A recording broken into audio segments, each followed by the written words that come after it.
हमारे अगले मेहमान प्रदीप सोलंकी साहब अपना इजहार ख्याल करेंगे।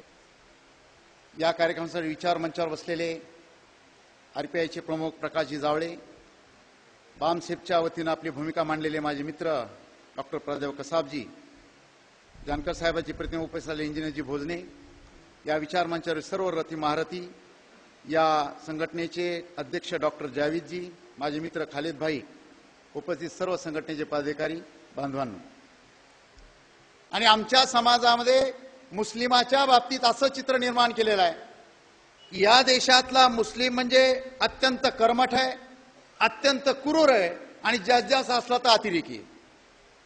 ही भूमिका आमच्या मराठ्यांच्या डोक्यामध्ये महाराष्ट्राच्या कानाकोपऱ्यामध्ये निर्माण केलेली आहे. खेड्यामध्ये प्रश्न विचारला गेला की मराठ्यांनो तुमचा नंबर 1 शत्रू कोण? आमचं मराठ्याचं पोरग उभं राहतं म्हणतं मुसलमान. त्याला जर विचारलं बाबा तुझ्या गावात मुसलमानचे घरं किती, तो म्हणतो 5 ते 6. तुझ्या गावात मुसलमानाने किती जणांवर अन्याय केला हातवरी करा, एकाचाही हातवरी होत नाही. तुझ्या गावात मुसलमानाची दादागिरी नाही, तुझ्यावर एकानाही मुसलमानाने अन्याय केला नाही, तर तुझा नंबर 1 शत्रू मुसलमान कस काय? ते मला काय माहित, लोक म्हणतात म्हणून मी म्हणतो. म्हणजे अशा प्रकारची भूमिका महाराष्ट्रामध्ये आणि अशा लोकांची टाळकी जागेवर आणण्याचं काम संभाजी ब्रिगेडच्या माध्यमातून मी महाराष्ट्रभर करतो. नेमके चित्र उभा केले जातात की शिवाजी महाराज अफजल खानाचं पोट फाडतायत आणि खाली लिहिले असतं दहशतवाद असा संपवावा लागेल. मराठ्याच्या डोक्यात फिट की मुसलमान मारल्याशिवाय दहशतवाद संपत नाही. आम्ही मराठ्यांच्या पोराला समजावून सांगितलं शिवाजी महाराजांनी अफजल खानाचं पोट फाडलंय खरं आहे, पण अफजल खानाचं पोट फाडल्यानंतर त्यावेळेस कृष्णा भास्कर कुलकर्णी मारलेला तुम्हाला का कळत नाही, याच्यावर चर्चा का होत नाहीये? शिवाजी महाराज मुसलमानांचे विरोधक होते असं चित्र का निर्माण केलं? तर चारी बाजूने मुसलमान राजे होते, पण मुसलमान राजे होते याचा अर्थ शिवाजी महाराज मुसलमानांचे विरोधक होते काय? औरंगजेबाच्या सैन्यामध्ये हिंदू नव्हते काय? मिर्झा राजे काय मुसलमान होता काय? औरंगजेबाने आपले 4 भाऊ मारून टाकले ते काय हिंदू होते काय? आपल्या बापाला अटक केली ते काय हिंदू होता काय?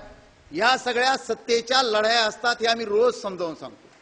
शिवाजी महाराज जर मुसलमानाचे विरोधक होते तर रोज मराठ्यांच्या पोरला खेड्यापाड्यात मी समजावून सांगतो की शिवाजी महाराज जर मुसलमानाचे विरोधक असते तर शिवाजी महाराजांच्या तोफखान्याचा प्रमुख कोण होता? इब्राहिम खान. शिवाजी महाराजांच्या आरमाराचा प्रमुख कोण होता? दौलत खान. शिवाजी महाराजांच्या घोडदळाचा प्रमुख कोण होता? सिद्दी हिलाल. शिवाजी महाराजांचा पहिला सरसेनापती कोण होता? नूर खान. शिवाजी महाराजांवर आग्र्याला गेलेला मदारी मेहतर मुसलमान. शिवाजी महाराजांचा एकमेव वकील काजी हैदर हाही मुसलमान. शिवाजी महाराजांचं एकमेव चित्र उपलब्ध आहे, त्या चित्रकाराचं नाव मीर मोहम्मद हाही मुसलमान. आणि अफजल खानाचं पोट फाडण्यासाठी ज्या वाघनख्या पाठवून दिल्या तो रुस्तमे जमान हाही मुसलमान. एवढे मुसलमान अधिकारी जर शिवाजी महाराजांच्या सैन्यात असू शकतात तर शिवाजी महाराज मुसलमानाचे विरोधक असतात काय? शिवाजी महाराजांचे 31 बॉडीगार्ड होते आणि 31 पैकी 10 मुसलमान होते. आणि बॉडीगार्ड काय करू शकतो इंदिरा गांधीला जाऊन विचारा. शिवाजी महाराजांनी एकही मस्जिद पाडली नाही, एकही कुराण जाळलं नाही, मग शिवाजी महाराजांचा वापर मुसलमानावर हल्ले करताना का केला जातो? याचा गांभीर्याने या देशामध्ये विचार झाला पाहिजे. अरे रायगड किल्ला राजधानी बांधल्यानंतर शिवाजी महाराजांच्या जगदीश्वराचं मंदिर उभारलं. मंत्र्याला विचारलं जगदीश्वराचं मंदिर उभारलं, माझ्या मुसलमान सैनिकांसाठी मस्जिद कुठे आहे? मंत्र्याने विचारलं जागा दाखवा.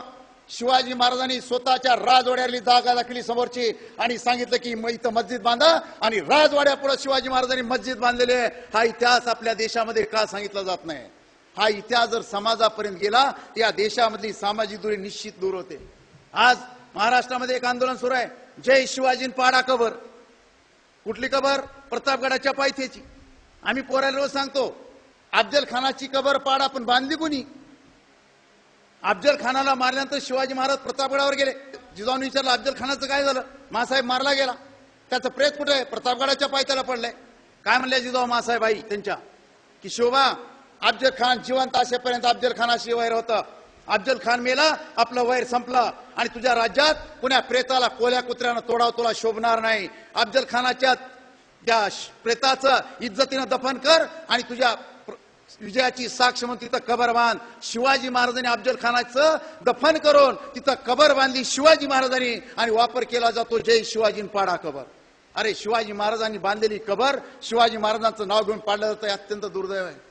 आमच्या पोराच्या डोक्यात बसलं जातं काशी न होती, मथुरा न होती, शिवाजी न होते तो सबकी सुन्नत होती.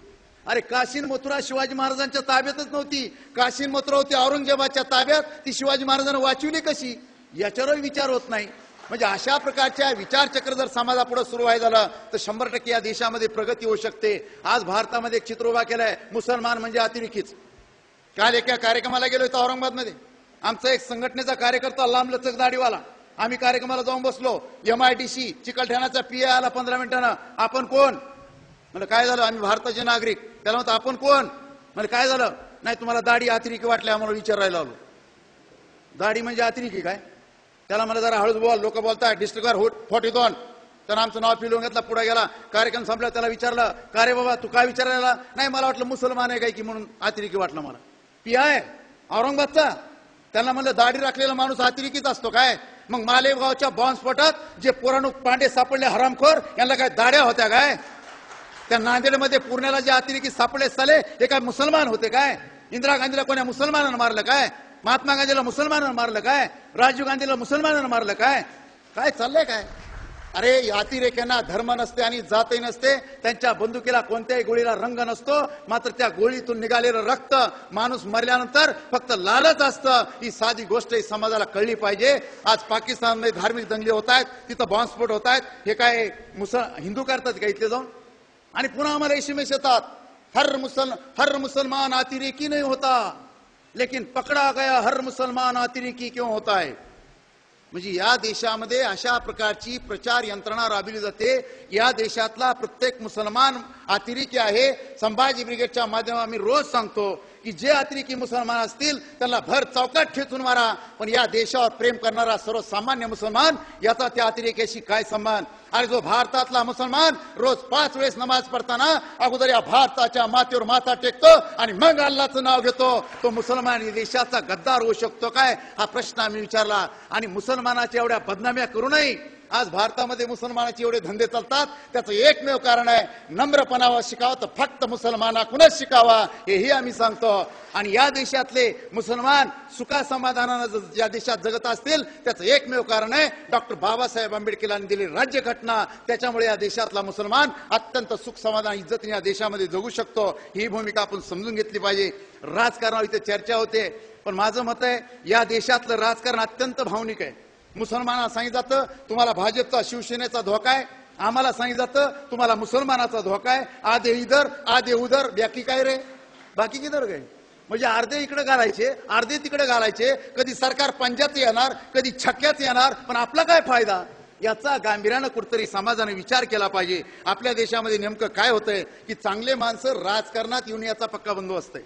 काय सांगितलं जातं राजकारणात की राजकारण वाईट आहे, पैशावाल्याच आहे, दादागिरी करणाराच आहे, वशिल्यावाल्याच आहे, त्याला कोणतरी गॉडफादर पाहिजे, त्याच्या खानदानात राजकारण पाहिजे, तरच माणूस राजकारणी होऊ शकतो. शुद्ध अफवा.